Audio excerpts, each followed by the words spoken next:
Hi, everybody. Welcome to week 2. Great job on your discussion posts. It's been really nice to get to know you all a little bit through the forum.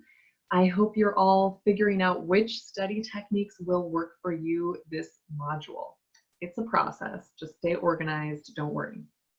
Okay, a quick reminder, by the way, that the knowledge checks and exercises on Moodle are not optional. They're graded, but you can do them an unlimited number of times. So just take them as many times as you need to get the grade you want, right? Like, don't settle for anything less than an A.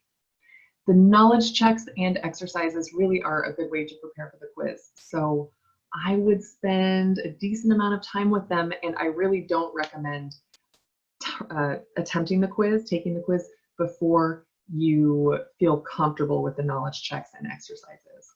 Okay, so during the week, knowledge checks, exercises, discussion posts, and then the last thing you should do really is the quiz by midnight on Sunday.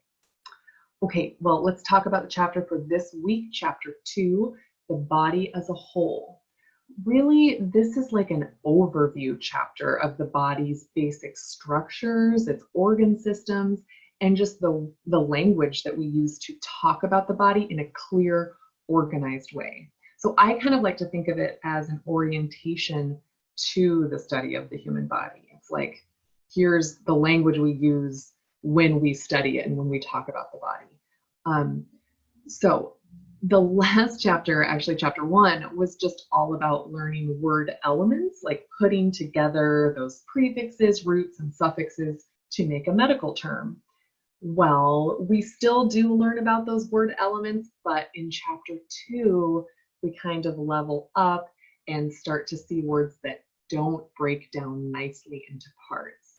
You know, we like words that break down easily, like electrocardiogram, record of the electricity of the heart.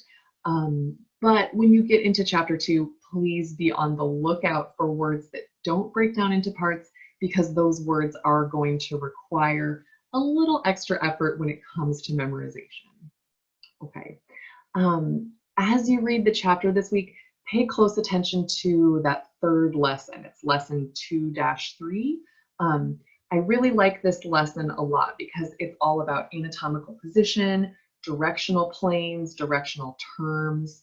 And this really is the language we use in healthcare to talk about the body. We don't say things like, oh, the top part, or the back side, or the part that's closer to the middle. Like, we don't say stuff like that in healthcare because it's not as clear. So in this chapter, and in that lesson in particular, you learn the very clear terminology that we use to talk about the body and describe the body.